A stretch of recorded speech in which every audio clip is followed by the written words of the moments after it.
हमें गंगा के जल से तुम्हारे चरण धोना ही नहीं है। तो भगवान राम जी ने पूछा कौन से जल से धोएगा? जो शिव महापुराण की कथा कर रही थी वही मेरे राम जी ने केवट से कहा है। बहुत ध्यान लगाकर सुनना। हमने कई बार कथाओं में कहा मंदिर का जल लेकर मंदिर में मत चढ़ा। बोला नहीं बोला? हाँ जी। जम के बोला जरा। हाँ जी। मंदिर में से पानी भर लिया, मंदिर की बाल्टी में जल भर लिया और भगवान को चढ़ा दिया ना। शिव महापुराण की कथा करती अपने घर जाओ, घर से लोटे में जल भर कर लेकर आओ। जब घर का जल लाकर चढ़ाओगे तो शिव उसको स्वीकार करेगा। केवट क्या करा?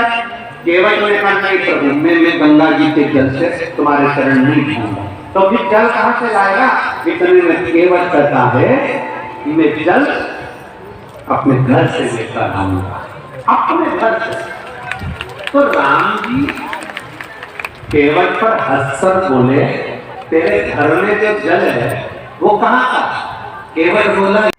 अभी जो गुरुदेव बता रहे हैं राम जी और केवट के बारे में, तो ये कहानी है, मतलब बात है एक लोटा जल के ऊपर कि उन्होंने कैसे मतलब जल सामने होते सिवाते भी वो अपने घर से लेकर आए थे भगवान जी को चरण धोने के लिए, भगवान जी के, राम जी के। तो उसी के बारे में, उसका महत्व बताने के लिए, मतलब उसके बारे में बताने के लिए इन्होंने ये मतलब सारी चीज़ें थी। एक लोटा जल के ऊपर कि कोई किसी भी भगवान को हम जल चढ़ाते हैं तो अपने घर का होना चाहिए। चाहे कहीं भी हो, कहीं किसी भी भगवान को चढ़ाओ तो अपने घर का ही जल चढ़ाना चाहिए। बेशक थोड़ा ही चढ़ाओ लेकिन अपने घर का चढ़ाओ। तो उसी बारे में बात अभी चली रही थी। राम जी के केवट की कहानी चल रही थी, बता रहे थे और बड़े अच्छे तरीके से बताते हैं कि सुनने में बहुत अच्छा लगता है। तभी उसी दौरान रामायण के जो राम जी का किरदार जिसने निभाया था वो आ चुके थे यहाँ पे। तो इन्हें देख के मतलब यहाँ पे जो लोग खुशी के मारे तालियां जो बजाई थी ना, और जो शोर हुआ था एक टाइम को, बहुत अच्छा लगा था। और ऐसा लग रहा था कि जैसे सच में ही रामायण के राम जी हमारे सामने प्रकट हो गए हैं। मतलब अंदर से भावना आने लगी थी। सच बताऊं तो मुझे बहुत जल्दी फील होता है ये सब चीज़ें। अगर मैं ध्यान लगा कर समझ के चलूँ ना, मुझे बहुत जल्दी फील होता है। बहुत अच्छा लगा था मुझे भी जब इन्हें देखा था, क्योंकि आज तक किसी भी मैंने मतलब टीवी स्टार को मैंने आमने सामने नहीं देखा है, लेकिन इन्हें देखा है पास से तो नहीं, लेकिन हाँ स्क्रीन पे देखा था कि हाँ इस वक्त हमारे सामने हैं। ये चीज़ मतलब खुशी हुई थी। तो गुरुजी इसी बारे में बता रहे थे, मतलब एक लोटा के जल के बारे में हमें समझा रहे थे कि जब भी चढ़ाओ, कहीं भी चढ़ाओ तो अपने घर का एक लोटा जल चढ़ाओ।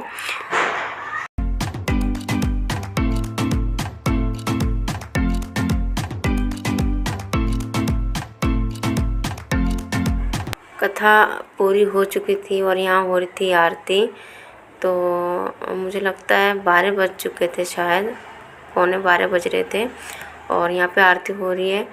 तो बस बहुत ज़्यादा परेशान हो गए थे बच्चों के साथ।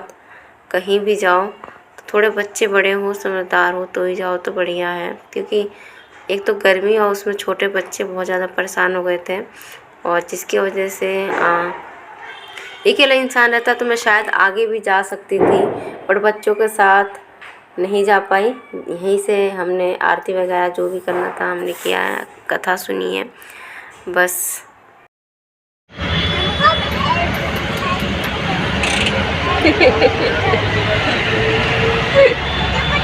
तो हालत खराब हो गई रे बाबा। आज के बाद कहीं ना जावे हम घूमने। कहीं ना जावे नहीं। चल टेम्पो चलाओ भैया, गर्मी से बच्चे परेशान हैं। फ्रेंड्स फाइनली हम घर पे आ चुके हैं और बहुत बुरी हालत हो गई। बस में तो बहुत ज़्यादा भीड़ थी, बहुत ज़्यादा। बैठने के लिए सीट तो मिल गई थी लेकिन भीड़ इतनी थी ना बस में कि बहुत ज़्यादा बच्चों की हालत ख़राब हो गई। और वाकई में कथा सुनकर बहुत अच्छा लगा, बहुत अच्छा लगा।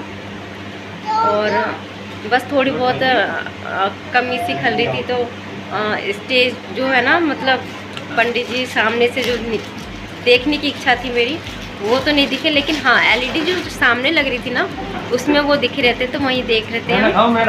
बट अच्छा लगा, बहुत ज़्यादा अच्छा लगा। कथा सुन के आने के बाद से हम थोड़ा बहुत खा पी के लेट गए थे, आराम कर रहे थे। और उसके बाद शाम के टाइम में लग गई हूँ काम में, क्योंकि कपड़े बहुत ज़्यादा थे। और कल बृहस्पति था, तो बृहस्पति में कपड़े धुलते नहीं हैं, तो मैंने मशीन लगा दी है। और साथ ही जब मैं सोकर उठी ना, इतनी हालत ख़राब हो चुकी थी, बहुत ज़्यादा धीरे धीरे सिर में दर्द हो चुका था शुरू। बट मुझे लगा कि बस इतना ही रहेगा, हो जाएगा आराम। नींद शायद पूरी नहीं हुई है, क्योंकि रात में भी जल्दी देर से सोना होता है और जल्दी उठना होता है। बीच बीच में उठती रहती हूँ, बेबी उठता है तो नींद शायद पूरी नहीं हुई है, इस वजह से दर्द हो रहा है। बट ये धीरे धीरे बढ़ते बहुत ज़्यादा था, क्योंकि कपड़े भी बहुत ज़्यादा तय धोने थे, और जो पहले धोए थे उनके तय भी बनाना था। तो यहाँ पे कपड़े मैंने बेड पे उतार के रख के चली गई थी। वहाँ से आने के बाद से ये सारे काम करे हैं मैंने, सारे कपड़े को तय बनाई है।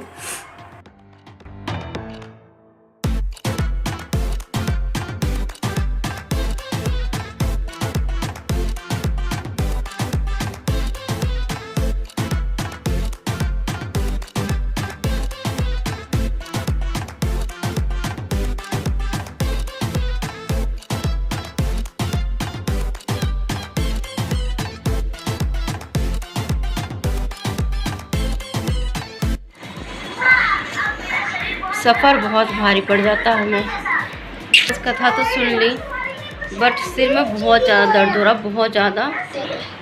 मेरे पे ना क्या कहते हैं, सफ़र बिल्कुल भी झिलता नहीं है, बहुत ज़्यादा दिक्कत हो जाती है मुझे। और सिर में बहुत ज़्यादा दर्द हो रहा, बहुत ज़्यादा, ऐसा लग रहा है जैसा फट जाएगा। ये सब चीज़ दर्द कर रहा है बहुत ज़्यादा। हाँ बेटू, इन्हें तो बहुत तेज़ भूख लग रही थी, क्योंकि हमारा था व्रत, साते का व्रत रखा था हमने। तो अभी मैंने कुछ बनाया ही नहीं था, पकौड़ी बनानी थी, तो सिर में दर्द हो रहा था। दूसरी तरफ बेबी भी उठ गया था, तो इन्होंने कहा लाओ मैं इतने आलू छीलता हूँ और उसके बाद जल्दी से करके पकौड़ी बना दो। और दवाई मुझे लेनी पड़ गई थी, क्योंकि इतनी हालत ख़राब हुई थी कि बर्दाश्त नहीं हो रहा था, क्योंकि बच्चे भी संभालने हैं ही और खाने का भी बनाना था। तो इस वजह से मुझे दवाई लेनी पड़ी बीच में ही, और दवाई लेने के बाद से फिर थोड़ा बहुत आराम पड़ा है। तो मैंने यहाँ पे पकौड़ियाँ बनानी स्टार्ट कर दी है। आलू को काट लिया था मैंने, उसमें नमक डाल लिया था, और कुट्टू के आटे में मैंने हरी मिर्च, धनिया और हरा धनिया और नमक, ये सारी चीज़ों को डाल के अच्छे से मिला के, और बस फटाफट से अपनी पकौड़ियाँ उतारती हूँ, क्योंकि भूख भी लग रही थी बहुत ज़्यादा।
अभी मैं अपनी वीडियो करती हूँ एंड अच्छी लगे तो प्लीज़ लाइक शेयर सब्सक्राइब जरूर करना।